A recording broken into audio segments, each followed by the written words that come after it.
ዱባይ እንደምታያት የምታቀልጣቀል ናት፣ ባለጌ ናት። ብዙ ሰዎች በስም ያውቁታል። የቢልዲንጉን ስም ፈላፍል ይባላል። እመነኝ በቃ አይሆኑ ቦታ ነበር የገባሁት። ነገ ምን ይመጣል፣ ነገ ምን ይፈጠራል፣ ነገ እንደዚህ ቢሆን ለምን፣ በፍጹም በቃ ዛሬ መጨፈር ነው። ዛሬ ፍትት ብዬ መዋል ነው የምፈልገው። ዛሬ ሰላም ሆኜ መዋል ነው የምፈልገው። በቃ ነገ ተወዋለሁ። ብዙ ሴቶች አሉ ምናምን እንወጣለን፣ ኢንጆይ እናደርጋለን። እየተመቸኝ መጣ። ለምሳሌ እኔ አሁን ጠይቀኝ አሌክስ ብትይኝ እንዴት ከሁለት አንድ ነገር ማሳመን ይከብድሻል ብዬ ልልሽ እችላለሁ። እና መጀመሪያ የነገርኩት ያው ለቀድሞ ባሌ ነው። ያመራልኝ አልኩት። እኔም እኮ ፈርቼሽ ነው እንጂ ጓደኛ ይችላል። ነገሮች ሲቀየሩ ያኔ ይቆጣል። እና እኔ ደግሞ ያው ዱባይ ውስጥ ረጅም ዓመት እንደመኖሬ አውቃለሁ አብዛኛው ሴቶች ምን አይነት ላይፍ ውስጥ እንዳሉ። የቤት ኪራይ እንኳን መክፈል አልቻልንም። መኪና መሸጥ ጀመረ።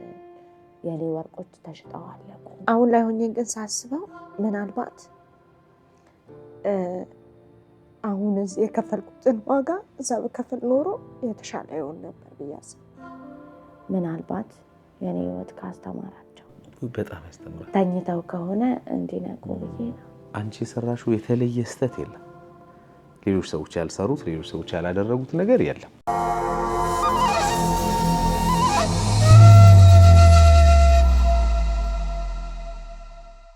ሰላም ጤና ይስጥልን። የተከበራችሁ የዮሃ ሚዲያ ቤተሰቦች እንደምን ሰንብታችኋል? በዮሃ ሚዲያ የተለያዩ ቤተሰባዊ፣ ማህበራዊ ያልተነኩና ያልተዳሰሱ ታሪኮችን ወደ እናንተ ለተከበራችሁ ተመልካቾች እንደምናደርስ ይታወቃል። ዱባይ ላይ እንደምንገኝ ደግሞ እናንተ የተከበራችሁ ተመልካቾቻችን ታውቃላችሁ። ዛሬ አንድ ታሪክ ይዤላችሁ መጥቻለሁ። ቤተሰቦቼ ምን እንደምሰራ በፍጹም ማወቅ የለባቸውም ትለናለች የዛሬ ተረኛ ባለ ታሪካችን። ምን አጋጥሟት ነው፣ ምን ሆና ነው የሚለውን ደግሞ በቆይታችን ወደ እናንተ ለተከበራችሁ ተመልካቾች የምናደርስ ይሆናል። እኔ አለምሰገድ ታደሰ ነኝ።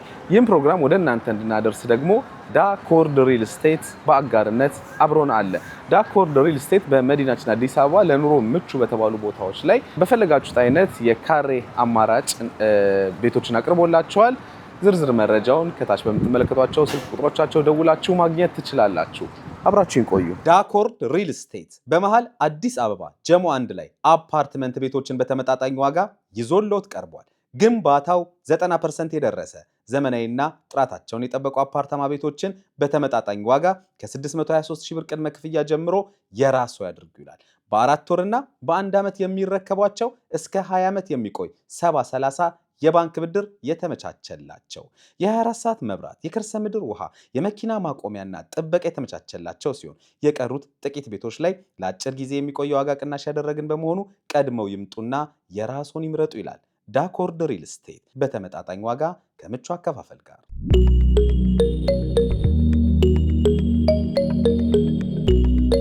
እንኳን ደህና መጣሽ። እንኳን ደህና ቆየ።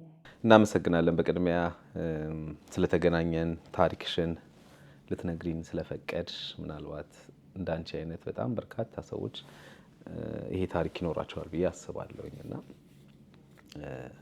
ከዛ አንፃር እኔ በተመልካቾች ስም አመሰግንሻለሁ። እኔም በጣም አመሰግናለሁ። እዚህ ድረስ ልትሰማኝ ስለፈቀድክ አመሰግናለሁ።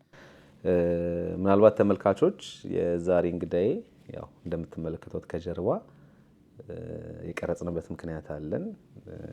ምናልባት ታሪክ ውስጥ ስንገባ በደንብ ትረዱታላችሁ ብዬ አስባለሁኝ። አስተዋውቂን እስኪ ራስሽን ለኔም ለተመልካቾች። እሺ፣ እኔ ተወልጄ ያደግኩት አዲስ አበባ ነው።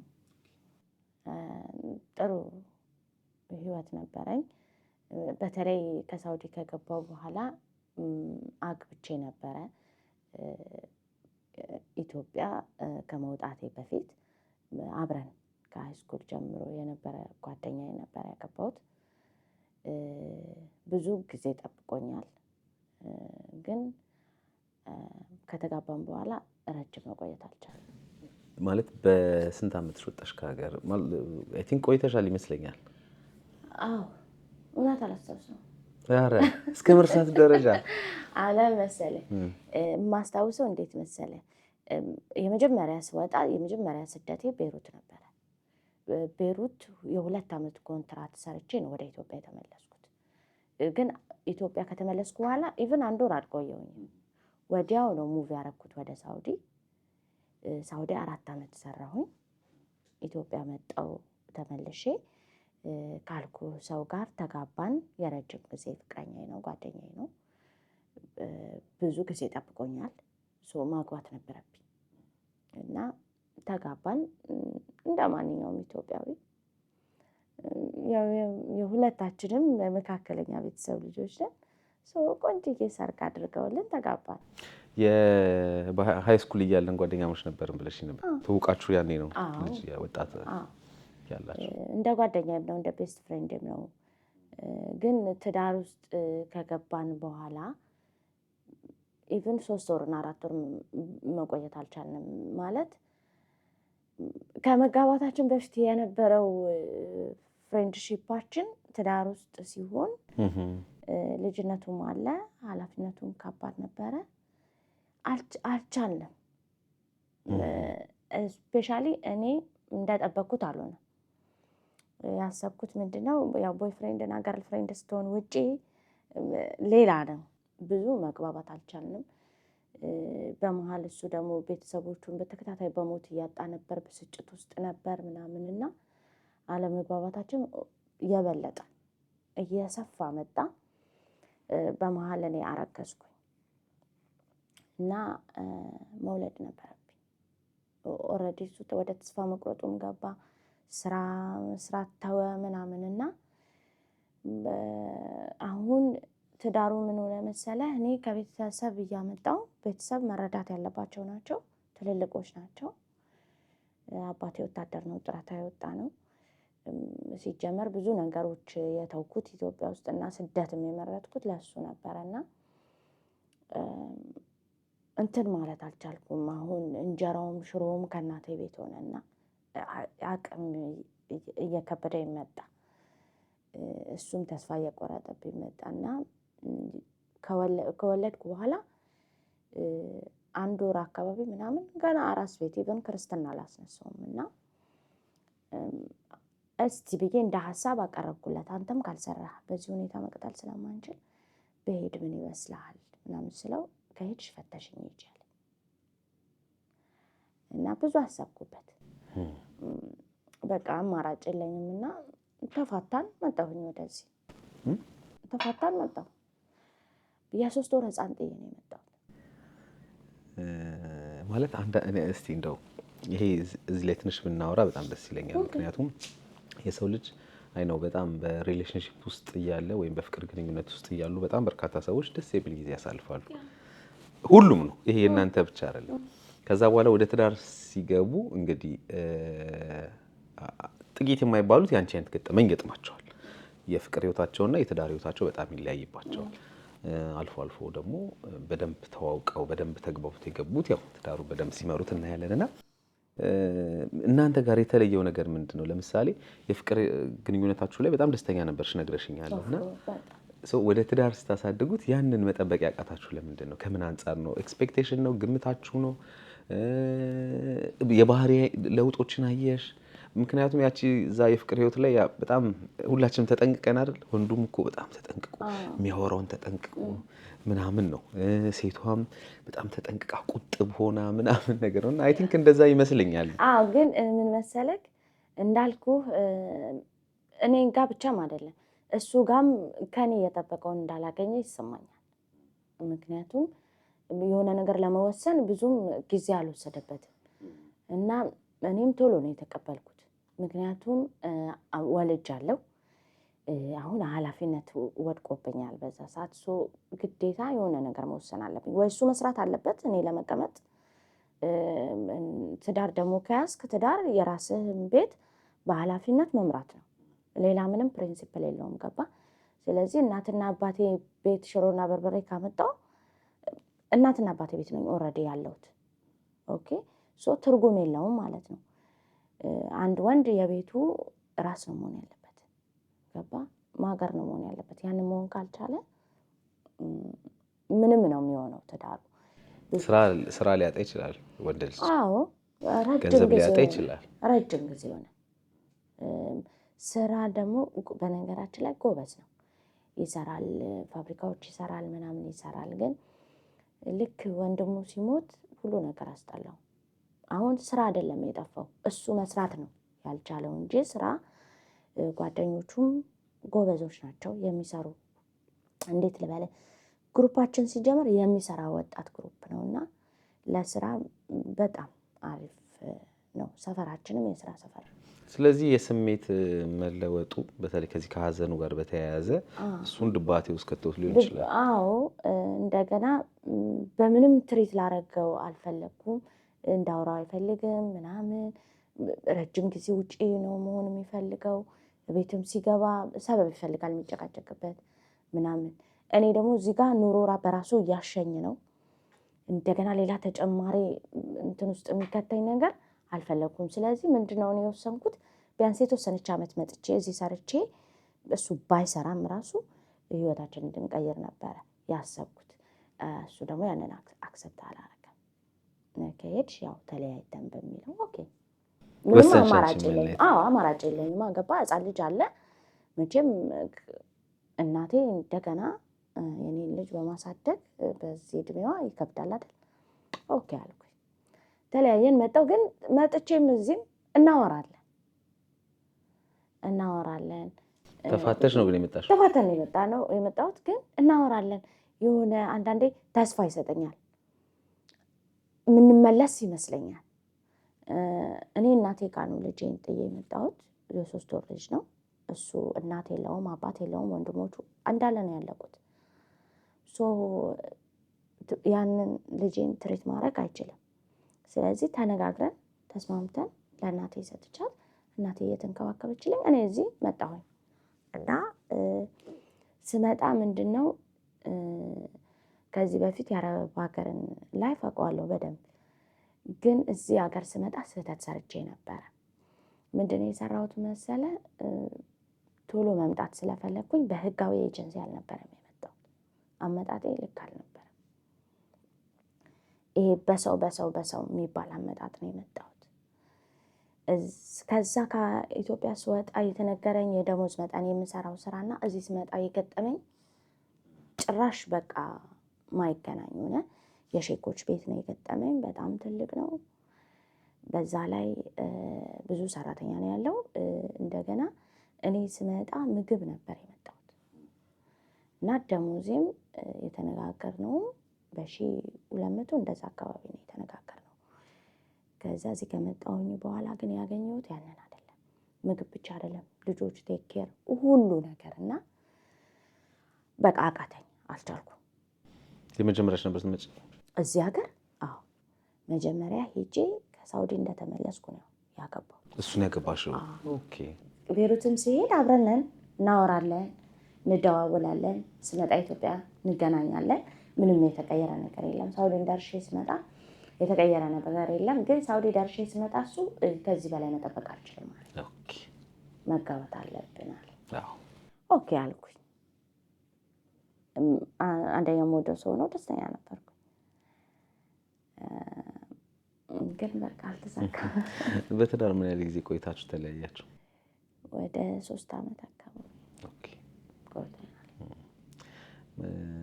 እንደው ያው እንድንማርበት ስለሆነ ይሄ ታሪክ ሁላችንም አስተዋጽኦ አለን ብዬ አስባለሁ። ለትዳራችን መቃናትም ለትዳራችን መፍረስም አይደለ? እንደውም ባላደረኩት ብለሽ የምታስቢ ይሄን ባረገው ኖር እኮ ይሄ ይስተካከላል ብለሽ የምታስቢ ነገር አልነበረም? ለምሳሌ እኔ አሁን ጠይቀኝ አሌክስ ብትይኝ እንዴት ከሁለት አንድ ነገር ማሳመን ይከብድሻል ብዬ ልልሽ እችላለሁ። አንደኛ መሄድሽን ማሳመን ሳትለያዩ እንደው ትቺ ነበር ብዬም ስለማስብ ምናልባት እንደዚህ አይነት መንገድ ላይ ያላችሁ ሰዎች ያን ማድረግ ትችላላችሁ ብዬ ስለማስብ በቃ መሄድሽን መስራት የምትሄጂው ቢኮዝ ልትሰሪ ነው፣ ህይወታችሁ ልትቀይሪ ነው፣ ለጋራ ልትለፊ ነው የምትሄጂው አይደል? አንድ ይሄንን ማሳመን ነው። ሁለተኛ ደግሞ አይ ሳትሄጂም ደግሞ እዚህ እሱ እንዲሰራ ማሳመን ማለት ከዛ ከህመሙ የሚወጣበት አይ ነው። ምናልባት በዛ ሰዓት እንደው ምናልባት ጥልቅ የሆኑ ግንዛቤዎችም አልነበሩ ይሆናል። በተለይ በስነ ልቦናው ደረጃ ሰዎች እንደዚህ አይነት ችግር ሲገጥማቸው በስነ ልቦናው ደረጃ ብቻ ሳይሆን እኔ ራሴ በሳል አልነበር። አሁን የሆነ ነገር ሀብን ያለው ትዳሬ ላይ የከፈልኩትን ዋጋ አንዳንዴ ሳስበው እዛኛው ላይ ከፍዬ ቢሆን ኖሮ አሪፍ ይሆን ነበር ብዬ አስባለሁ። ሶሪ ይቅርታሽ። ትክክል ሶሪ። አይ ነው እኔ በጣም እረዳሻለሁ። ለዛ ነው ያነሳውልሽ። ምናልባት ሌሎች እህቶች ይሄን ስህተት ድጋሚ ምናልባት መድገም ከሌለባቸው ብዬ ነው። ያኔ ብስለት አልነበረም። ይሄ ታግዘህ ነገሮችን ለመለወጥ ምናምን የሚሉት ነገሮች አልነበሩም። እድሜም አለ ያ እና የሆነ ይህንን ነገር ባጣ ሌላ ነገር ማግኘት እችላለሁ፣ ሽፍት ማድረግ እችላለሁ ላይ ነበርኩ። አሁን ላይ ሆኜ ግን ሳስበው ምናልባት አሁን እዚህ የከፈልኩትን ዋጋ እዛ በከፈል ኖሮ የተሻለ ይሆን ነበር ብዬ አስባለሁ። ሁሉ ነገር ለበጎ ነው።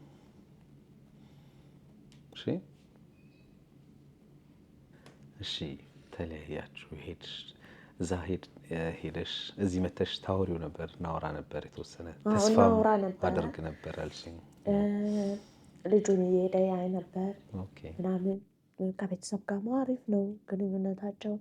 ልጄን ቪዲዮ ምናምን እያደረገ ይልክልኛል ምናምን፣ አብረው ሲጫወቱ ቤት ሲሄድ እና እናቴንም አባቴንም ወንድሞቼንም ምናምን በቃ በልጁ ዙሪያ ያለውን ነገር አሪፍ ነበር። እና እቤት ውስጥ ደግሞ እናቴም አባቴም የልጅ ልጅ ቢኖራቸውም የሌሎች የታላላቆች ቢኖሩም ለእኔ ልጅ ግን ያው እናቱ የለችም በሚለው ሁሉም በደንብ ትኩረት ተሰጥቶት ነበር እና ደስተኛ ነበርኩኝ።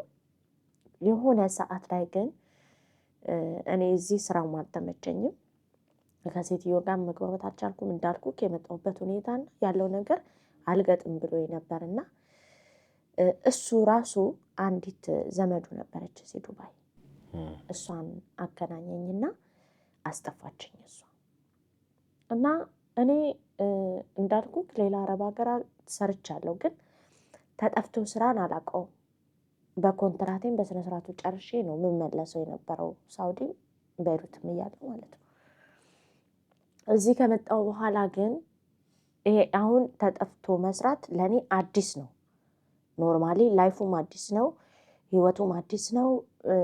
አሁን እሱን መልመድ አለብኝ እና እንዳልኩክ የቀድሞ ባሌ ነው ያገናኘኝ፣ ዘመዱ ናት እሷ። አስጠፋችኝ። አጅማን ነበር እንደጠፋው የገባሁት። ከዛ ጥሩ ነበረ። እኔ የጠፋሁበት ሰዓት ላይ እንዳጋጣሚ የዛ ሰዓት የሆነ ስራ ያልነበረበት ሰዓት ነበረ። አሁን ይሄ ወቅት ስራ የለበትም፣ ምክንያቱም ይሳፈራሉ ብዙ ጊዜና እኔም የጠፋሁበት ሰዓት ላይ ስራ ያልነበረበት ሰዓት ነው። ረጅም ጊዜ እቤት ውስጥ መዋል ጀመርኩኝ። ከዛ መንገድ እናሳይሽ ይሉኛል፣ እንወጣለን ምናምን እና ዱባይ እንደምታያት የምታቀልጥ ሀገር ናት፣ ባለጌ ናት። ጥንቃቄ ትፈልጋለች። እንደ ሌላው አረብ ሀገራት ያዝ አታረግም፣ ለቀቅ ነው የምታረግ። ያው ኢትዮጵያ በላት አሁን ኢትዮጵያ ሀገር ላይ መሆን የምትፈልገውን አይደል የምትሆነው። ይችም እንደዛ ናት። እና ልቅቅ ካልክ ልቅቅ ነው የምትለው እስከ ጥግ ድረስ ማለት ነው። እና ብዙ ያው ኢጃዛ ቤት ነው የምንኖረው፣ ብዙ ሴቶች አሉ ምናምን፣ እንወጣለን፣ ኢንጆይ እናደርጋለን። እየተመቸ ይመጣ ለእኔ አዲስ ሆነ ገባ፣ ደስተኛ ነኝ ምናምን። ከዛ ያ የነበረንበት ኢጃዛ ቤት ተቀየረ ማለት ፈረሰ። ሴትዮዋ አከራቅሞ ስላልቻለ ሲፈርስ እኔ ወደ ሻርጃ ሙቭ አደረኩኝ። ብዙ ሰዎች በስም ያውቁታል የቢልዲንጉን ስም፣ ፈላፍል ይባላል። እመነኝ በቃ አይሆኑ ቦታ ነበር የገባሁት። ከዛ በቃ ውጭ ነው ዙረት ነው እሰራለሁ። በእርግጥ ግን ፉል ታይም አንድ ቤት ቁጭ ብዬ መስራት ግን አልቻልኩም። ፓርት ታይም ስራ ምናምን እዛው ይመጣል እዛው ይቀራል አይነት ነገር ስራ። ያው ልምዱም ስላለኝ ጎበዝ ነኝ። አንዲት ማዳም ከለመደችኝ በቃ አትተወኝም። እና ልምዱም ስላለኝ በሌላ ሀገር ማለት ነው። እና ጥሩ ነበረ። ከአሁኑ ባለቤቴ ከተዋወቅን አንዲት ጓደኛዬ ናት ያስተዋወቀችኝ። በነገራችን ላይ እዚህ ታሪክ ውስጥ ማንም ሰው ተጠያቂ አይደለም። ምክንያቱም በዚህ ህይወት ውስጥ የምወስነው የማደርገው ምን ስለሆንኩ ራሴን ነው ተጠያቂ የማደርገው፣ ማንም ማለት ነው። እና ኢቭን ባለቤቴ ራሱ ተጠያቂ አይደለም፣ እኔ የመረጥኩት ህይወት ስለሆነ ማለት ነው። አሪፍ ሰው ነው። ኢትዮጵያዊ አይደለም አይደል? ኢትዮጵያዊ አይደለም። አሪፍ ሰው ነው።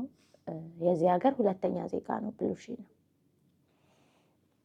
አሪፍ ሰው ነው።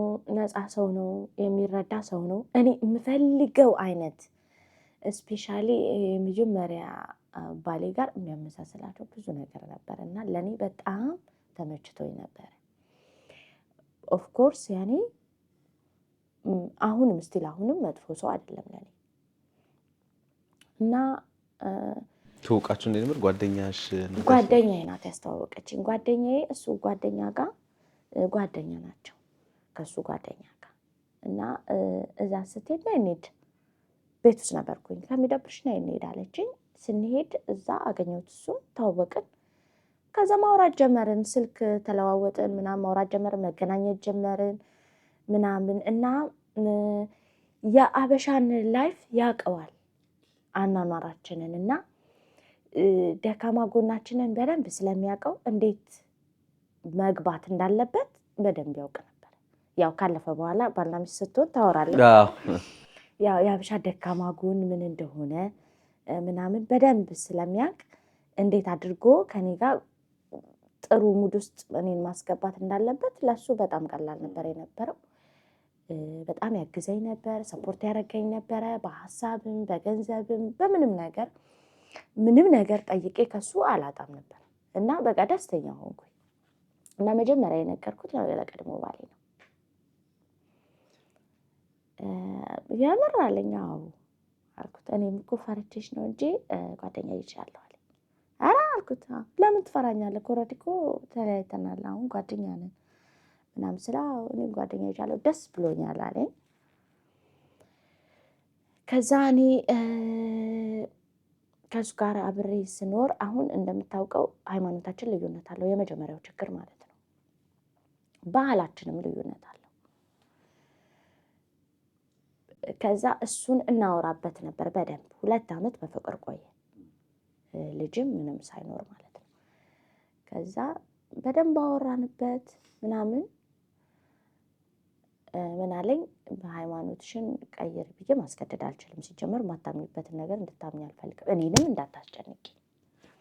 ኦኬ ወደፊት ልጅ ሲመጣስ ምናምን ችግር የለውም፣ እስካለን ድረስ ልጁ እስኪያድግ ድረስ ማን ሴትም ይሁን ወንድም ይሁን ወላጅ እስኪያድጉ ድረስ አንቺም የራስሽን እምነት ታስተምሪያለሽ፣ እኔም የራሴን እምነት አስተምራለሁ።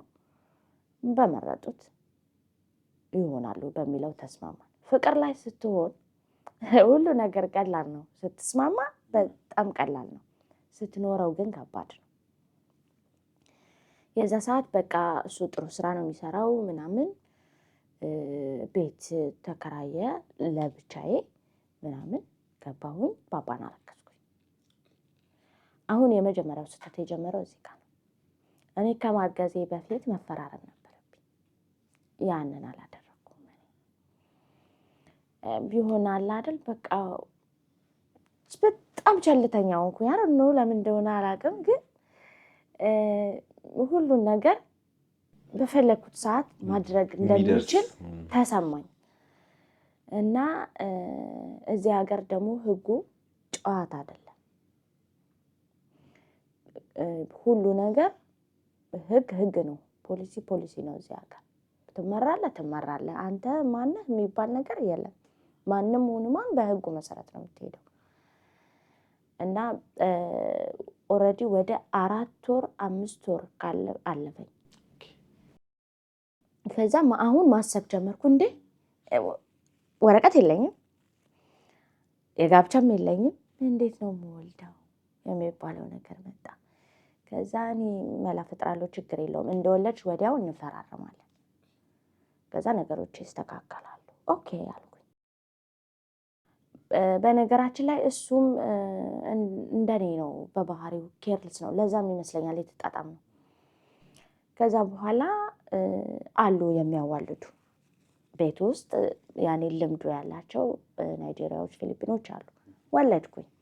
እግዚአብሔር ይመስገን ጤነኛ ልጅ ነው የወለድኩት። በጥሩ ሁኔታ ነው የወለድኩት። እንዳልነውም በባህላዊ በሰለጠነ ሀገር ላይ በባህላዊ አይ ይሰጡሃል መርፌ ኦኬ ምናምን። ያው የሌለው ምኑ መሰለህ አልጋው ነው።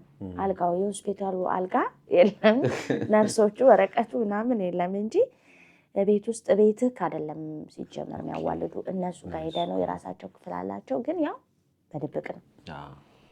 እና ወለድኩኝ።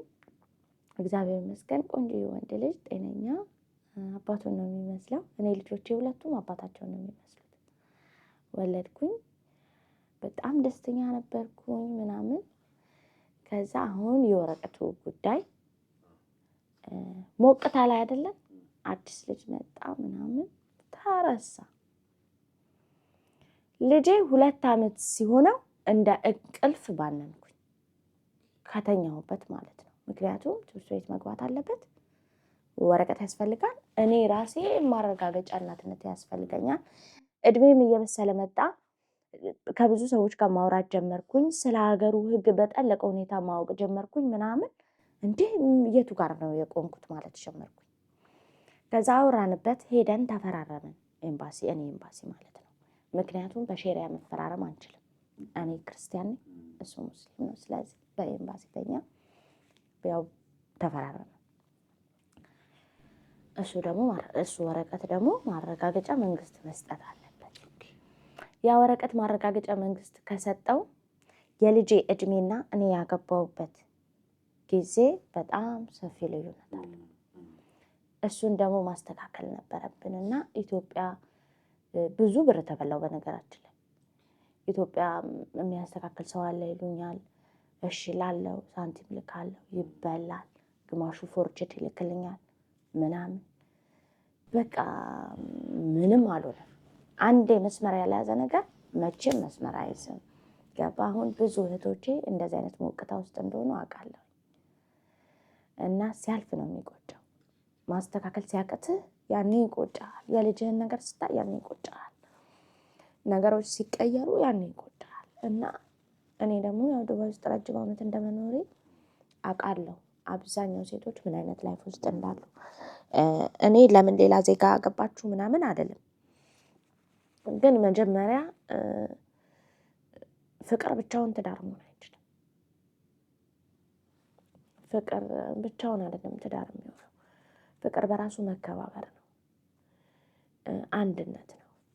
ሃይማኖት በራሱ ሴንሲቲቭ ፓርት ነው፣ እኛ የማይገባን ግን ውስጡ ከገባ በኋላ በጣም ሴንሲቲቭ ፓርት ነው። አልዋሽህም፣ ባሌን እወደዋለሁ፣ በጣም ነው የማፈቅረው፣ በጣም ነው የማከብረው። ግን ለምሳሌ የእሱን የእምነት ትምህርት ሲያስተምር የውሸት ነው ደስ የሚለኝ፣ የእውነት አይደለም።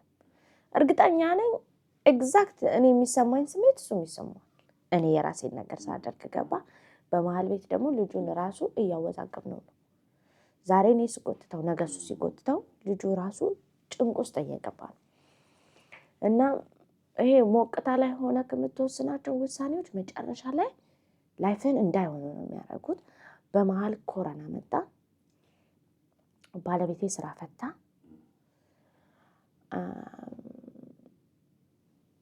ነገሮች እየተቀየሩ መጡ። አሁን እንኳን ወረቀት ማሰራት ተወውና በቃ በጣም ከባድ ሆነ። የቤት ኪራይ እንኳን መክፈል አልቻልንም። መኪና መሸጥ ጀመርን። የኔ ወርቆች ተሽጠው አለቁ ምናምን። በቃ እንደዛ ታግለን 1 ዓመት ከኮሮና ሄድን፣ እቃ በመሸጥ ማለት ነው። ከዛ ምን አይነት ውሳኔ መጣ መሰለህ? እቤት እንግባ የሚል ሀሳብ አመጣ እሱ እናቱ ቤት። በቃ መጀመሪያም ስገባ ደብሮኛል። ምክንያቱም አውቀዋለሁ፣ እኔ ሀበሻ ነኝ። ለእኔ አንድ አረብ የሚኖረውን አመለካከት በደንብ ጠንቅቄ አውቃለሁ። እና በጣም እንደሚከብደኝ አውቅ ነበረ፣ ግን ራሴን ማሳመን ነበረብኝ። ወስኜ ገባሁ። የእውነቴን ነው የምልህ፣ ከባድ ነበር። ሃይማኖታችን፣ እኔ ሀበሻ መሆኔ፣ እንደገና የመጀመሪያ ሚስቱ ነኝ። ከኔ በፊት እንኳን አላገባም ምናምን በቃ ከእናቱ ጋር እንዴት ልበልክ፣ የአረብ ደጓ አማት የኢትዮጵያ ክፉዋ አማት ናት። ክፉዋ ስትሆን ደግሞ አንተሳለም ምን ሊሆን እንደሚችል እዚህ ደግ የምትባለዋ እኛ ሀገራችን አሁን እኛ ሀገር ደግሞ በጣም ክፉ የሚባሉ የምትባለዋ አማት ናት። እና ታዲያ ክፎቹ እንዴት ሊሆኑ ነው? በቃ ሳለው አልኩህ እኮ በጣም ኃይለኛ ናት ሴትዮዋ። ለእኔም ብቻ አይደለም፣ በእርግጥ ለልጆቿ በሙሉ የልጆቿ ሚስቶች አብዛኛዎቹ ቤት አይመጡም። ሌላ ዜጋ ናቸው፣ አረቦች ናቸው። ግን አሁን ብዙ አረብ ቤት ያለው ባልና ሚስቶች መተው በዓል ምናምን፣ እኛ ቤት እንደዛ የለም፣ አይመጡም። ልጆች ይመጣሉ እንጂ ሚስቶች አይመጡም። ባሎች ራሱ አይመጡም፣ ልጆች ነው የሚመጡት። ለምን ሲመጡ እነሱንም እረፍት አሰጣቸው። በቃ አልሆነም፣ አልገናኝም። በቃ እንደው ዛሬ ሳላገኛትም ብዬ እቤቴ ክፍሌ ቁጭ እላለሁ። አንዳንዴ ግን ልጅ ያለ አያቱ ጋር ይሄዳል፣ ያገናኛል። ስንት ዓመት ሆኖ ማለት ነው? አሁን ወረዴ ልጄ አሁን ሐምሌ 31 6 ዓመት ይሆናል። ጎረምሳ 2 ጎረምሶች አሉኝ፣ እግዚአብሔር ይመስገን። የመጀመሪያው ስንት ዓመት ሆኖ? የመጀመሪያው ኦልሬዲ ከዚህ ከመጣሁኝ እድሜ እኩል ማለት ነው 11 ዓመት ማለት ነው። በ3 ወሩ ስለመጣሽ 11። በነገራችን ላይ ተመሳሳይ ወር ነው የወለድኳቸው። ሐምሌ 31 በዚህ ትንሹን ወለድኩኝ። ትልቁን ደግሞ በኢትዮጵያ ሐምሌ 10 ነው የወለድኩት እና አንድ ላይ ነው ማከብረላቸው ልደታቸው። ያ ሁለቱም ወንዶች ናቸው። እና አለመግባባታችን ቀጠለ። ከዛ አልፎ ተርፎ ደግሞ ምን ሆነ መሰለ፣ እሱ በእኛ ምክንያት፣ እሷም እናቱ ናት፣ እኔ ሚስቱ ነኝ፣ ተጨነቀ መሀል ላይ። እኔ አሁን ከነሱ ጋር ምግብ ቀርቤ መብላት አልችልም።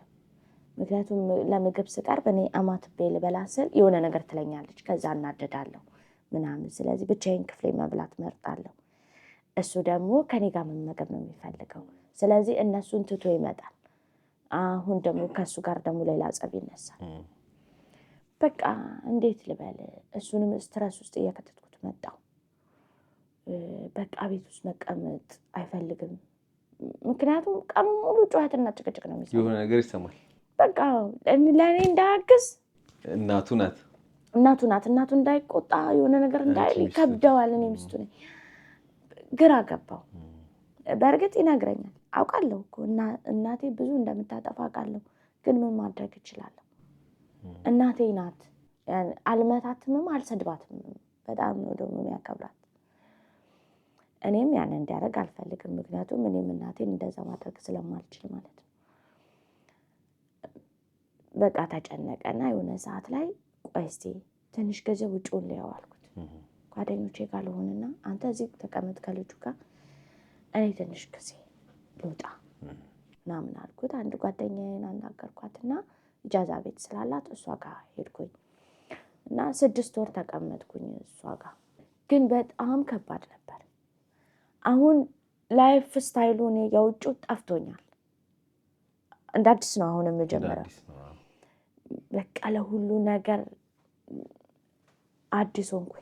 ከምን ያህል ዓመት በኋላ ማለት ነው ወደ ውጭ ወጣሽ? እንዴ ከረጅም ዓመት በኋላ፣ ቢያንስ ከ6 ከ7 ዓመት በኋላ አሁን ነገሮች እየከበዱኝ መጡ። ከሰዎች ጋር ለመግባባት ከበደኝ። ኮሚኒኬሽኔ ጠፍቶብኛል። በዛ ላይ ሆዴ ብስሃል፣ ብዙ ነገር አታሃል። ነገሮች መስመራቸው እየተበላሸ እንደሆነ እየገባኝ ነው። እና በቃ ነጭናጫ ሆንኩኝ፣ ባህሪም ተቀየረ ምናምን። ከሰዎች ጋር ብዙ ኮሚኒኬት ማድረግ አልቻልኩም። ሲቀጥል እኔ በነበርኩበት ሰዓት ዱባይ ሀበሾች ተግባብተን ነው፣ አንደኛው ስራ ከሌለው አንደኛው አግዞት ነው ምናምን። አሁን ስመጣ ነገሮች ተቀይረዋል። አለመድሽው ማታቂው ስሜት አልሰጠኝም። እኔ የማውቀው ምንድነው ያ ትዝ ይልሃል መጀመሪያ ላይ ነገርኩ አብረን ነው የምንወጣው አንቺ ምን ልጅ ነሽ አንቺ እንትን ነሽ ምናምን የለም አብረን እንወጣለን ምናምን እሱን ነው እኔ የማውቀው። አሁን ያለው ነገር ተቀየረብኝ። አንድ ድራም ከሌለ ውሃ ላጠጣት ይችላል። ሁሉ ነገር የኔ ሆነ። ብገባ ይሻለኛል ቢወሰንኩ ደግሜ ደግሞ ማለት ነው ከስንት ወር በኋላ ከ6 ወር ምናምን በኋላ ግን አውቃለሁ እንደማይሆን አውቃለሁ። እና እሷም ደግሞ ይቅርታ እየጠየቀችኝ ነበር። አያት የልጅ አያት እና የደወለች ነበር ምናምን እና በቃ አጋጣሚውን ልጠቀምበት አልኩኝ። ለምን እሱ ደግሞ አሁን በተቃራኒው እየሆነ መጣ። ከኔ ጋር ሲለያይ ሌላ ዓለም ውስጥ ገባ። አላስፈላጊ ሱሶች ጀመረ፣ ቤት መረበሽ ጀመረ እና ኮንትሮል ማድረግ እንደማትችል ሲገባት አስፈለኳት እና ገባው ቤት። አሁን ደግሞ ወደ ቤቴ ደግሞ ስመለስ ደግሞ ቤቴ ደግሞ ሌላ ሰው አገኘሁ፣ ሌላ ባሌን አገኘሁት። ነገሮች ተቀይረዋል። ተስፋ መቁረጥ ውስጥ ገብቷል። ስራ የለም፣ ምን የለም። ረጅም ሰዓት በእንቅልፍ ነው የሚያሳልፈው። ከማንም ሰው ጋር ማውራት አይፈልግም።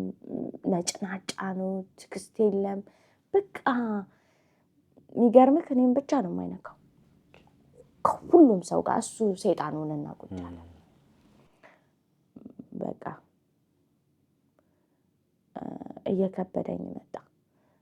በዛ ላይ ሴትዮ አለች፣ በዛ ላይ እሱ ተጨመረበት ምናምን በቃ ህይወቴ መስቀልቀል አለብኝና መወሰን እንዳለብኝ እየተሰማኝ መጣ።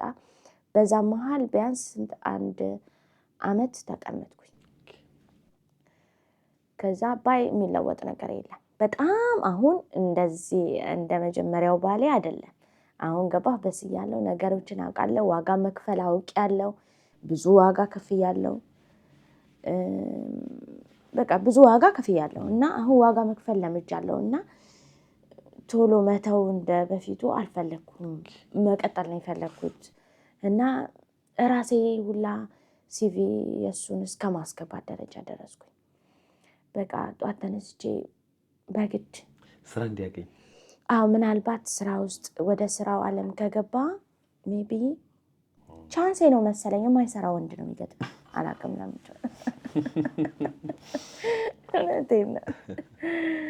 እና እስቲ ምናልባት ብዬ በቃ የኢንተርቪው ጊዜ በቃ በግድ አባብዬ አስነስቼ በግድ ልከዋለሁ። በምን አባቱ አበላሽቶት እንደሚመጣ አላውቅም። አንቺ ትልኪዋለሽ፣ ትጥሪያለሽ። እኔ በቃ ሲቪ በትናለሁ፣ ምንልለታለሁ፣ ማውቃቸውን ሰዎች አወራለሁ ምናምን። በዚህ አጋጣሚ የማልዋሽክ እህቶቹ ወንድሞቹ ለእኔ በጣም መልካሞች ናቸው። በጣም ማለት ነው። በእኔ ምክንያት በጣም ነው ከእሷ ጋር የሚጣሉት በጣም ማለት ነው። እና ለእኔ የማልዋሽክ እጅግ በጣም ጥሩዎች ናቸው። እጅግ በጣም እህቶቹ ወንድሞቹ በጣም ነው ትሪት የሚያደርጉኝ፣ በጣም ነው ሰፖርት የሚያደርጉኝ፣ በጣም ነው የሚያበረቱኝ። እና ለባልየውም በቃ እንደዚህ ስራ ምናምን እንደዚህ አግኝቻለሁ ምናምን ስላቸው በቃ ያበረታቱኛል። ይዘውኝ ይሄዳሉ ሲቪ እንዳስገባ ምን በቃ ያልሞከርኩትን ጠይቀኝ ይሆን አይደለም። በዛ መሃል ወደኩ ቤት ውስጥ ወደኩኝ እና እጄ ተሰበረ። የመጨረሻ ውሳኔ ወሰንኩት ማለት ነው። ይሄ ወለቀ እና ግቢው እንትኑ ሴራሚኩ ውሃ ሲደፋበት አይታይም። ስለዚህ ምንድነው ያለው አማራጭ መሰለ? እኔም ስደፋ ወይ መናገር አለብኝ ወይ መወልወል አለብኝ። ይሄ የቤቱ ህግ ነው፣ ሴራሚኩ ችግር ስላለበት ማለት ነው። እና ውሃ ተደፍቷል፣ ማንም የተናገረ የለም፣ የወለወለውም የለም። እኔ ደግሞ መጥሪያ ተደውሎ በር ልከፍት እየሮጥኩ ስወጣ ወደኩኝ። አንሸራተተኝና እንደዚህ ነው ያረፍኩት። በጣም ወደ ላይ ወጥቼ ነው የወረድኩት፣ እንዲህ ነው ያረፍኩት እና ይሄ ወለቀ እና 6 ወር ታሸብኩኝ። ከዛ ምን አለች? እኔም አልሰማዋትም በርግጥ ለጓደኛዋ እኔ በቃ ሆስፒታል መመላለስ ጀመርኩ። ጀሶ መቀየር ምናምን፣ ብረት ይገባል ይሉኛል፣ ምን ይሉኛል። በጣም ፈርቻለሁ ምናምን እና ምን ስትል ይሰማታል ለጓደኛዋ ለራሷ ጓደኛ አውቄ እኮ ነው የጣልኳት እኔ ነኝ የደፋሁት ውሃ ስትል እሱ ሰማት። በቃ ቤቱ ተቀወጠ። አሁን የእውነት ጸብ ሆነ ማለት እንዲህ ምጥት ይደት ሳይሆን ሲሪየስ ሆነ ነገሩ። ከዛ እኔ ወሰንኩ ዛሬ እቺ ውሃ ትንሿ ናት፣ ነገ ሌላ ነገር ቢፈጠርስ? እኔ ልጅ አለኝ እዚህም አለኝ፣ ለልጆቼ ያስፈልጋቸዋለሁ። እነዚህ ልጆቼን ማን ያገናኝልኛል? እኔ መሀል ላይ ከሌለው በጣም ከባድ ነው። ልጆቼም ላይ ይገናኙ ይችላሉ። ታውቃለህ እዚህ ሀገር እንደልብህ ልጅ ይዘህ መውጣት መግባት የምትችልበት ሀገር አይደለም። ከሌላ ዜጋ ስትወልድ ብዙ ጣጣ አለው። ገባ? እና የኔ በህይወት መቆየት የኔ መኖር ሁለቱ ልጆቼም ደግሞ ትልቁ ነፍስ ያወቀ ስለሆነ ወንድሜ እንዴት ነው ይላል፣ ያወራሉ በእንግሊዘኛ። አገናኛቸዋለሁ፣ ያወራሉ በእንግሊዘኛ። ያው ባይግባቡም ይግባባሉ በሚግባቡት አድርገው በደንብ እንትን እንዲሉ። ግን ትልቁ ይፈልጋል ይዘሽው ነይ። የሁሌ ጊዜም ጥያቄው ወንድሜን ይዘሽልኝ ነይ ነው። እና እኔ መሀል ላይ የለውም ማለት ይሄ ግንኙነት ወረድ ይቆረጣል። ስለዚህ መኖር አለብኝ። እኔ ባሌን ቁጭ አድርጌ ነገርኩት። እኔ ታውቃለህ ለመጀመሪያ ባሌ የዚህን ያህል ዋጋ አልከፈልኩም። ረሃብን መቋቋም ችያለሁ። ዱባይ ላይ የኖርኩ ችግርን መቋቋም ችያለሁ። ህይወቴን ግን መቋቋም አልችልም። ምክንያቱም ያኔ ሽፍት የሚያደርግ ነገር አይደለም፣ የሚመለስ ነገር አይደለም፣ በፈለግኩ ሰዓት የምታምጣው ነገር አይደለም። ስለዚህ ዛሬ በውሃ እንደዚህ ከተጀመረ ነገ ደግሞ የከበደ ነገር ይመጣል። ለምን ህይወት ስንጠፋፋ ወይ አንድ ቀን እኔ ብልጭ ብሎብኝ እቺ ትልቅ ሴትዮ ናት፣ በጣም በዛ ላይ በሽተኛ ናት፣ አንድ ነገሯን ብላት እኔ ስለምን እስር ቤት ልበስብስ? ለምን ህይወቴ ይበላል? ስለዚህ መወሰን አለብን። እግዚአብሔር ፈቅዶ አንተ ተለውጠ ስራ ይዘህ እንደ ድሯችን በራሳችን ህይወት መጀመር ካለብን እንጀምራለን። አያን ማረክ አልችልም የምትል ከሆነ ደግሞ ያው እንለያያለን። እህሏችንን መጨረሻውን ፈጣሪ ነው የሚያውቀው። ግን እዚስ ታይም ግን እኔ መወሰን አለብኝ። በቃ እኔ ወጥቼ መስራት ፈልጋለሁ፣ የራሴን ላይፍ መኖር ፈልጋለሁ። ልጄን እየመጣሁ አያለሁ። ቤት ውስጥ በመሆንም ሰዓት ልጄን ወደ ጋ ትልክልኛለህ፣ በዚህ እንስማማ አልኩት። ኦልሬዲ እሱም በቃ ከአቅሙ በላይ የሆነበት ሁኔታ ስለሆነ ተስማማ። በዚህ እኔ አሁን ከቤት ከወጣሁ 1 4 ወር 5 ወር ሆኖኛል። አሁን ጎበዝ ሆኛለሁ መሰለኝ፣ አላውቅም። ምክንያቱም የመጀመሪያ ላይ ሲስተሞቹን አይቼ አይደል የገባሁት የዛሬ ዓመት። አሁን ያው በቃ አውቄዋለሁ።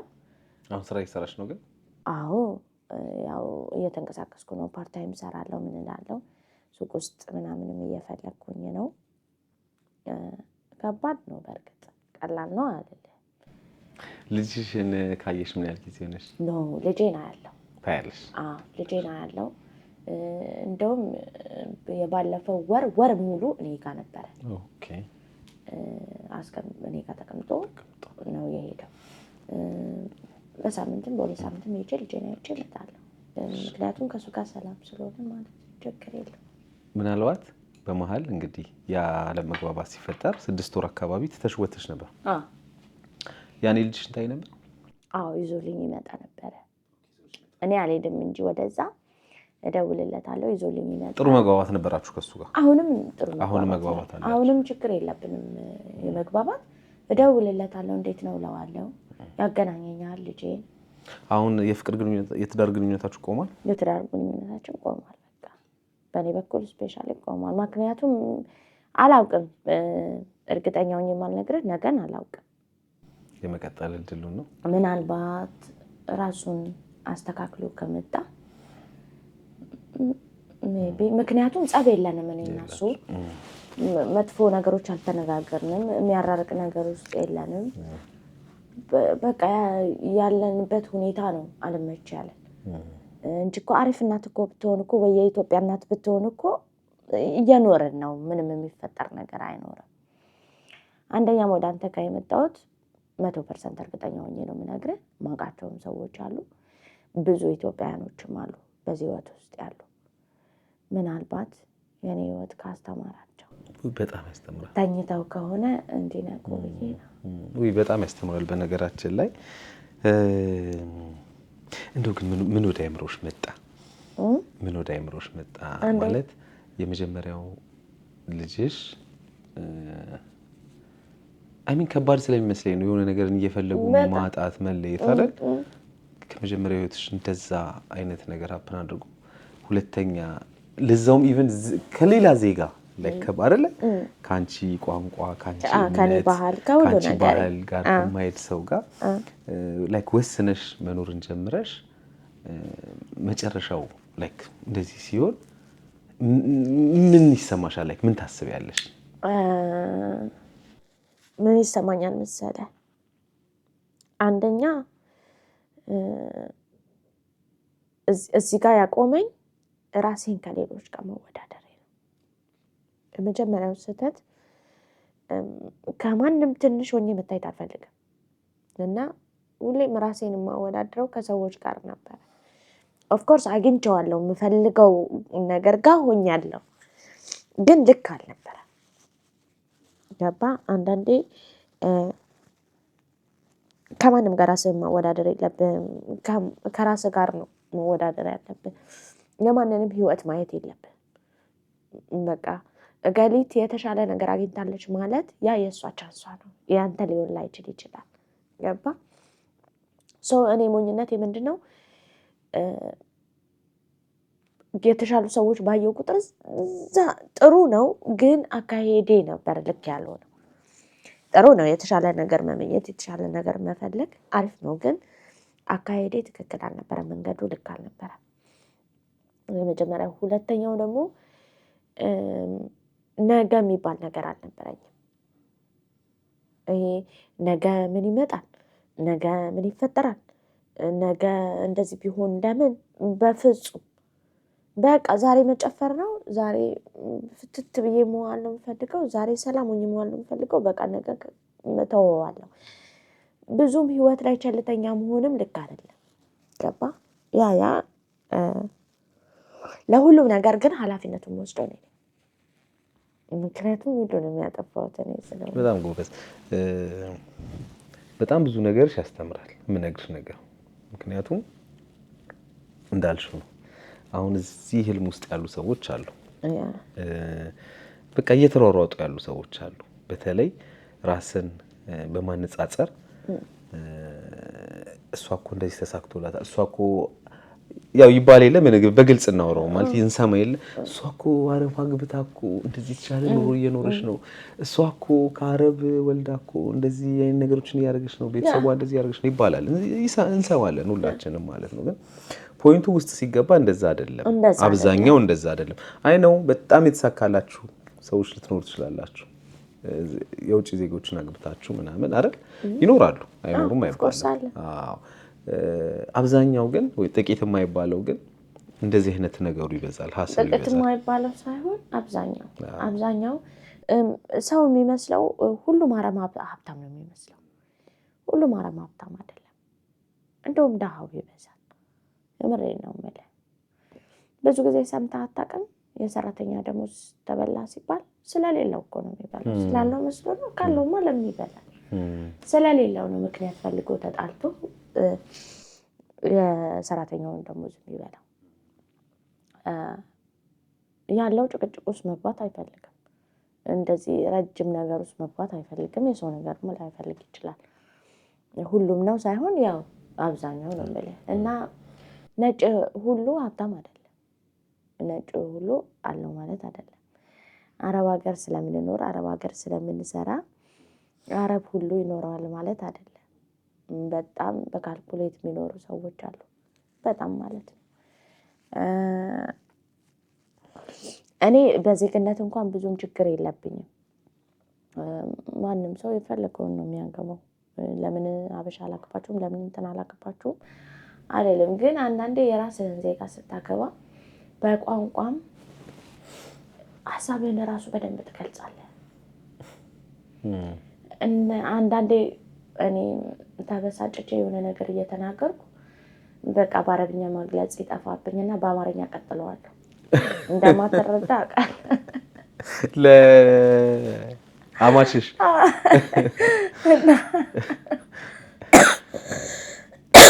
እሷ ራሱ ትስቃለች አንዳንዴ። በቃ ከአቅሜ በላይ ሲሆንብኝ አውርቼ የስሜቴ በተለይ ተረቶች ትተርቺላታለሽ በአማርኛ ተረትና ከዛ እሱ ራሱ ይስቃል። ምን ፈልገሽ ነው ስለኝ ኖ በእኛ ብዬ ከተረጋጋሁ በኋላ ለማስረዳት ሞክራለሁ። ካልሆነልኝ ጎግል ላይ ገብቼ ጽፌው ትራንስሌት አድርገው ይሄንን እለዋለሁ። እንዲህ ልላት እኮ ፈልጌ ነው እለዋለሁ። እሱ ራሱ ያስቃል። በቃ ይስቃል። ስሜቴን ለመግለጽ ከመፈለጌ አንጻር ማለት ነው። ከራስህ ዜጋ ጋር ቢሆን እዛም ደረጃ አትደርስም። ገባ? መነጋገር ያለብህን በልክ ነው የምትነጋገረው። ደግሞ እኔ እድለኛ ነበርኩኝ። የመጀመሪያ ማቼ በጣም ምርጥ ሰው ነበረች። ዋው! ነፍሷን በገነት ያኖረልኝ። በጣም ጥሩ ሰው ነበረች። ምንድን ነው የምታስቢው ከዚህ በኋላ ይሄኛው ላይፍሽ ላይ? አይ ከዚህ በኋላ ይሄኛውን ላይፌን በጥያቄ ምልክት ውስጥ ነው መተው የፈለግኩት። እንዲህ ነው እንዲያም ነው አልልህ። ምክንያቱም ቀጣይ የሚመጣውን ነገር አላውቅም። ቢሆን ነገሮች ቢስተካከሉና እንደ ድሯችን እዛ ቤት ውስጥ ሳይሆን የራሳችን ቤት የራሳችን ህይወት ቢኖረንና እንደ ድሯችን ብንኖር ከሱ ጋር ምንም አይነት ጸብ የለንም። ገባ? ምንም ችግር የለብንም። ስለዚህ መቀጠል እንችላለን። ልጃችንን ማሳደግ እንችላለን። ስለዚህ በጥያቄ ምልክት ውስጥ ነው። ግን እኔ አሁን እዛ መኖርላቸው ደግሞ ሰዎች አሉ። ልጄ ብዙ የለመደ ነው። ስለዚህ መስራት አለብኝ። ነገሮችን መቀየር አለብኝ። እናትና አባቴ ሽማግሌዎች ናቸው፣ አሮጊቶች ናቸው። ግዴታ ማገዝ አለብኝ። ባይሆኑም ራሱ ማገዝ አለብኝ። በእርግጥ እግዚአብሔር ይመስገን እኔ ቤተሰቦች የሚያስጨንቁ አይደሉም። ለምን ላክሽ ለምን አላክሽ የሚሉ አይነት አይደሉም። ብዙ ጊዜ ከሰማ አንተ ላይ ራሱ ሰማለሁ። ብዙ የሚገርሙ እናትና አባቶች አሉና እንደው ምን አስባለሁ መሰለህ የኔ እናትና አባት ይለያሉ እንዴ ከሰው ምናምን ብዬ አስባለሁ። እነሱ የሚፈልጉት እንድሄድ ነው፣ እንድመጣ ወደ ኢትዮጵያ። እዚህ በቃ ሰርተሻል፣ ብዙ አድርገሻል፣ ባለው ነገር አመቻችና እዚህ ያለውን ኑሮ ኑሪ። እኛም ሰው ያስፈልገናል። አሁን ያው ሁሉም አግብተው ወጥተዋል። እኔ የለውም በቃ ቤት ውስጥ ያለው የኔ ልጅ ብቻ ነው እና መተሽ ያኔ እኛ አሁን የሚያስፈልገን ገንዘብ አይደለም፣ ልጅ ነው የሚያስፈልገን፣ ሰው ነው የሚያስፈልገን። እስቲ አንድ ቀን እንኳን መተሽ እኔ 11 ዓመት ሙሉ አልገባሁም ወደ ኢትዮጵያ። ልጅሽን 3 ወር እያለ ተሽቆጣሽ ጀምሮ አልገባሽም? አልገባሁም። ጭራሽም አልገባሁም። ይሄኛው እያሳሳኝ ይሄን ጥዬ ብሄድ በዛው ብቀር የዛኔ ወረቀት አልነበረብኝም። ከወጣው መመለስ አልችልም። አሁን ሁሉ ነገር ተስተካክሎ ወረቀት አለኝ። ያኔ ግን አልነበረኝም እና እንደዛ ስልክ በመሃል ደግሞ ነገሮችም ከተስተካከሉ ወረቀቱን ከተስተካከለም በኋላም ደግሞ ኢኮኖሚካሊ ደግሞ ያለውበት ሁኔታ የሚያስኬድ አልነበረም። ብቻ አንዳንዴ መንገዱ ራሱ ታውቃለህ፣ ስትወጣ እንደ ቀላል የወጣበት መንገድ ለመመለስ በጣም ከባድ ነው የሚሆነው እና በቃ ይለኛል። አሁን ከልጅሽ ጋር እዛ ኢትዮጵያ ካለው ልጅሽ ጋር እንግዲህ 11 ዓመት በ3 ወሩ ነው ተሸጭ። በቪዲዮ ምንም ታወራላችሁ? ሁሌ? አዎ በጣም ነው የምናወራው። በጣም ጎበዝ ነው። ኦኬ። እና ጂኒየስ ነው። እንዴት ማውራት እንዳለበት ከኔ ጋር ያውቃልና ይገርመኛል። በቃ እፈራዋለሁ። አንዳንዴ ሳወራው ራሱ የራሴ ልጅ አይመስለኝም። በጣም ነው የምፈራው። ቃላቶቹ ጠበቅ ያሉ ናቸው፣ ከባድ ናቸው። ይሄ እንደ ልጅ እንትን ላኪ እንትን አምጪ የሚል አይደለም። ወንድሜን ብትይዘሽልኝ ብትመጪ ደስ ይለኛል። የዘወትር ጥያቄው ያው ስለማገናኛቸውም በቪዲዮ ማለት ነው። አባቱስ ያገኘዋል እዚህ? አባቱ እስኪያገባ ድረስ ያገኘው ነበረ። የትልቁን አይደል? አዎ የትልቁ እስኪያገባ ድረስ ያገኘው ነበር። ካገባ በኋላ ግን አግኝቶት አያውቅም። ከኔ ጋርም አይደዋወልም፣ ቁጥሩንም ቀይሯል ምናምን። ቤትም እኛ ጋርም አይሄድም። እስኪያገባ ድረስ ግን አቀርብ እንደሚያገኘው። አዎ ይሄዳል ቤት በስነ ስርዓት ልደቱን ምናምን። ከዛ ግን ጠፋባቸው። ቤትም ማጨናነቅ አልፈለጉም። በመጣ ሰዓት ይምጣ በሚለው ተውት። ረጅም ጊዜ 5 ዓመት ምናምን አይሆነውም ብለን ከተለያዩ ረጅም ጊዜ ነው። እንግዲህ በዋናነት ዛሬ አንደኛውም ፊትሽ የሸፈነልሽበት አንዱ ምክንያትም ያው ቤተሰብ ኤክስፔክት የሚያደርገው የኔ ላይፍ እና አሁን ያለሁበት ያልሽ ነበርና አሁን ቤተሰብ አያውቅም በትዳር እንዳለው ነው የሚያውቁት። ኖርማሊ ኑሮዬን እየኖርኩ እንደሆነ ከአረቡ ጋር እንደምትኖሪ ነው የሚያውቁት። ሲደወልም ብዙ ጊዜ ሲደውሉ ባባ አጠገቤ ካለ ብቻ ነው ቪዲዮ ኮል ምናምን የምጠቀም። ያው እሱ በፊትም ቤት ብዙ ስለማይኖር የለም ብልም የእሱ አያሳስብም። ገባ ወጥቷል አምን ትላለህ። የባባ አጠገብ ያለመኖር ግን ለምን የሚለውን ያስነሳልና ባባ ሲኖር ምናምን ነው ቪዲዮ ኮል ራሴ የምደውለው። ከዛ ውጪ ነኝ እላቸዋለሁ። እስከ መቼ እንደሚቀጥል አላውቅም። ግን የማልነግርበት ምክንያት ይሄን ነገር ስላጣው ቅር ይላቸዋል አይላቸውም፣ ያ የኔ ህይወት ነው። እንደ እናቴ ሊሰማት ይችላል። የልጇ ትዳር ሁሌ አልሰምረ ሲል እንደ እናት ሊሰማት ይችላል። ግን አሁን ጊዜው አይደለም ብዬ አስባለሁ። አንደኛ እናቴ ታማሚ ናት። አባቴም እንደዛው ግፊት ምናምን አለውና ከዚህ በፊትም እንደዚሁ እኔ ወለድኩ ስል ድንገት ነው ያልኩትና ደንግጦ ወድቆ አንድ እግሩ እንትን አይልምና እፈራለሁ። አሁን ደግሞ እድሜውም ሄደ በጣምና ምንም ባያውቁ ደስ ይለኛል። ምናልባት አላውቅም በዚህ ታሪክ ብዙ ትምህርት እንደወሰድን ነው የሚገባኝ። ምክንያቱም አንደኛ የምንጀምራቸው የፍቅር ግንኙነቶች ከዛ ደግሞ የፍቅር ግንኙነታችንን ወደ ትዳር ስናሳድግ ማድረግ ያሉብንና ማድረግ የሌሉብን መጠበቅ ያለብንና መጠበቅ የሌለብንም ነገር አይተንበታል። ከዛ ከሀገር ወጥተን በስደት ላይ ቢሆን በተለይ ደግሞ ራሳችንን ከራሳችን ጋር እንጂ ከሰዎች ጋር ስናወዳደር የሚገጥመንንም ነገር ያየንበት ታሪክ ነው ያካፈልሽን። በጣም ነው ማመሰግንሽ። ግን ከመሰነባበታችን በፊት እንደው ምናልባት የምትዩ ነገር ካለሽ የምታስተላልፊልን ነገር ካለሽ እንደው ይሄ ባይሆን የምትዩ ነገር ካለ በተለይ ይሄ ባይሆን ምለው ይሄ እዚህ ሰው ሀገር ላይ ያለን ልዩነት ባይኖር እላለሁ። ልዩነታችን በጣም ሰፋ። አንድነታችን እንደ ድሮ የለም፣ መተባበር የለም። ማንም ማንንም አያምንም። ብዙ ነገር ተቀይሯል እና የድሮ አንድነታችን ቢመጣ ደስ ይለኛል። አሁን ጓደኛ ብለህ የምትይዘው የምታምነው ሰው የለም። የምትቀርበው ሰው የለም። በቃ አትተማመንም ባጭሩ። ኢቭን አንድ ቤት እየኖርክ የሆነ ሰዓት ላይ ከዛ ቤት ሽፍት ብታረግ ብትቀይር ማንም አያስታውስም። ልክ ስትወጣ በቃ አለቀ ትረሻለሽ። እንደዛ ነው እና ያ ነገር ቢቀር ደስ ይለኛል።